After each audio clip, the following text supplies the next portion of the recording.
আপনি দায়িত্ব পালন করতে পারতেছেন না, ছাত্ররা আপনার পদত্যাগ চায়, দেশের জনতা আপনার পদত্যাগ চায়, আপনি দায়িত্ব ছেড়ে দেন। আমি চ্যালেঞ্জ করে বলতেছি, ওনার জায়গায় যদি আমিও দায়িত্ব পালন করি, ওনার চেয়ে 1000 গুণ ভালো দায়িত্ব পালন করতে পারবো। আকাঙ্ক্ষা না, চ্যালেঞ্জ করে বলতেছি। রাষ্ট্র কেন এরকম করতেছে আমরা বুঝতেছি, কিন্তু বলতেছি না।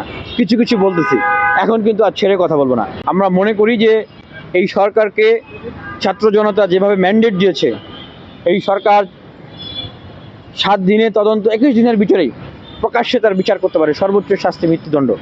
এবং আমরা দাবি জানিয়েছি, যেরকম আমাদের বিবাহ হয় ধর্মীয় বিধান অনুযায়ী, সম্পত্তি বন্টন হয়, ঠিক একইভাবে ধর্ষণের শাস্তিটা ধর্মীয় বিধান অনুযায়ী সর্বোচ্চ মৃত্যুদণ্ড হয়, সেটা প্রকাশ্য হয়। সেটার ম্যান্ডেট এই সরকারকে আমরা দিয়েছি। এখন সরকার কেন করতে পারতেছে না? সরকার কেন 90 দিন লাগবে? 90 দিন তো এই সরকারই থাকে কিনা সন্দেহ আছে। কারণ এই সরকারের যিনি বর্তমান মাননীয় আইন উপদেষ্টা আছেন, তিনি একসময় প্রতিবাদ করেছেন তনু হত্যার, তিনি একসময় প্রতিবাদ করেছেন মুনিয়া হত্যার। তো এখন তো উনি তো সরকার এসছেন, উনি তনু হত্যা মুনিয়া হত্যা নিয়ে কী করেছেন? সাগররুনি হত্যার উনি প্রতিবাদ করেছেন, সাগররুনির বিচার কি হইলো দেখলাম আমরা। বলা হচ্ছে আগে যেরকম শেখ হাসিনা আমলে বলতো যে এই আগাচ্ছে, অগ্রগতি হচ্ছে, সেরকম আলাপ। তো এই আসিয়া ধর্ষণের আমরা বিচার আমরা দেখতে চাই, এই সরকারের আমলেই দেখতে চাই। যদি এই সরকারে যারা উপদেষ্টা আছেন তারা না পারেন, তারা পদত্যাগ করুক। আমরা সরকারে গঠন করে আমরা তার বিচার করব। এটা আকাঙ্ক্ষার জায়গা থেকে বলতেছি না যে আমার মন্ত্রী বানায় দেন, এটা চ্যালেঞ্জের জায়গা থেকে বলতেছি যে এই সরকারের ভিতরে বর্তমান যারা উপদেষ্টা আছেন অধিকাংশরই রাজনৈতিক অভিজ্ঞতা বা বিপ্লবের দিনগুলোতে বিপ্লবের অংশগ্রহণের সেরকম অভিজ্ঞতা নাই, গুটি কয়েক উপদেষ্টাদের মাত্র আছে। সুতরাং তাদের দ্বারা এই অভ্যুত্থান পরবর্তী বাংলাদেশ অভ্যুত্থানের স্পিরিট নিয়ে পরিচালনা করা সম্ভব না। আর স্বরাষ্ট্র উপদেষ্টা তো ফিটনেসবিহীন উপদেষ্টা, উনি ঘুমান। সাংবাদিকরা যখন প্রশ্ন করেন যে আমরা জীবন নিয়ে বাসা থেকে বের হই, জীবন নিয়ে ফিরবো কিনা, ঠিক নাই, আপনি কি করতেছেন? চারিদিকে ছিনতাই, রাহাজানি, ধর্ষণ, খুন, হত্যা, ডাকাতি, উনি প্রতিবন্ধীর মতো হাসে। স্বরাষ্ট্র উপদেষ্টা মণ্ডলীর উদ্দেশ্যে বলবো যে এইটা প্রতিবন্ধীর মতো হাসার জায়গা না, please. This is not the place of joke. এটা একটা গুরুত্বপূর্ণ জায়গা, একটা দায়িত্ব পালনের জায়গা।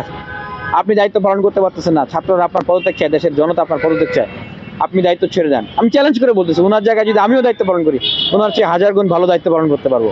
আকাঙ্ক্ষা না, চ্যালেঞ্জ করে বলতেছি। রাষ্ট্র কেন এরকম করতেছে আমরা বুঝতেছি, কিন্তু বলতেছি না। কিছু কিছু বলতেছি, এখন কিন্তু আর ছেড়ে কথা বলবো না। সরকারের মাস্টার মাইন্ডের গেমে পা দেওয়া যাবে না। এই আওয়ামী লীগের পুনরুত্থান, আওয়ামী লীগের রাজনীতি, তাদের দোষদের রাজনীতিকে নিশ্চিত করার দায়িত্ব আগে সরকারের। কারণ দুদিন পরে দেখবেন যে আওয়ামী লীগ মিছিল করতেছে, দুদিন পরে দেখবেন জাতীয় পার্টি বিশাল বিশাল মিছিল করতেছে, পিছনে আওয়ামী লীগ লোকবল দিবে, টাকা দিবে, অর্থ দিবে। আর আমি কি প্রতিদিন যায় ঠেকাবো? এটা কি আমার কাজ? এটা কি জনগণের দায়িত্ব? তাহলে সরকারকে বসেছি কেন? সরকারকে কেন বসানো হয়েছে? সরকার বসে বসে গেম খেলবে? সরকার বসে বসে আবার দীর্ঘমেয়াদে ক্ষমতায় আসার জন্য সেখানে দল গঠন করবে, সেখানে বসে বসে দিল্লির সাথে নেগোসিয়েশন করবে? এত সহজ না। হ্যাঁ, বিপ্লবী ছাত্র জনতা ঘুমায় নাই, ঢাকা বিশ্ববিদ্যালয়ে ঘুমায় না, ছাত্ররা ঘুমায় না, কোনো বিশ্ববিদ্যালয়ের ছাত্ররা এখন ঘুমন্ত নাই। শাহবাগ ঘুমায় না, শাহবাগ জেগে আছে। এটা উপদেষ্টাদের মনে রাখতে হবে, যারা দিল্লির পলিসিতে পা দিয়ে আবারও দীর্ঘমেয়াদে ক্ষমতায় থাকার জন্য, আসার জন্য রাষ্ট্রটাকে অস্থিতিশীল করতেছেন, অন্যান্য অভ্যুত্থানে অংশগ্রহণকারী শক্তিদেরকে রাষ্ট্র পরিচালনা থেকে দূরে রাখতেছেন, তাদের ভিতরে বিভাজন সৃষ্টি করতেছেন উদ্দেশ্যমূলকভাবে, ডিভাইড অ্যান্ড রুল পলিসি প্রয়োগ করতেছেন। তাদের উদ্দেশ্যে বলবো যে আপনারা এখন তো সেকেন্ড রিপাবলিকের কথা বলতেছেন, আপনারা এখন এই সংবিধান ফালায় দিয়ে নতুন সংবিধানের কথা বলতেছেন গণপরিষদ করে। তাহলে এই সেকেন্ড রিপাবলিক আপনারা যে একজন উপদেষ্টা, মাস্টার মাইন্ড উপদেষ্টা মাহফুজ আলম বলতেছেন যে উনি নাকি আলেমদেরকে অনেকে নাকি দেশের মালিকানা, সম্মান, অভ্যুত্থানের মালিকানা ভাগ করে দিচ্ছেন। তাহলে কি আপনারা সেকেন্ড রিপাবলিকে কি শেখ মুজিব জুনিয়র হতে চান? আপনারা কি সেকেন্ড রিপাবলিকে জিয়াউর রহমান জুনিয়র হতে চান?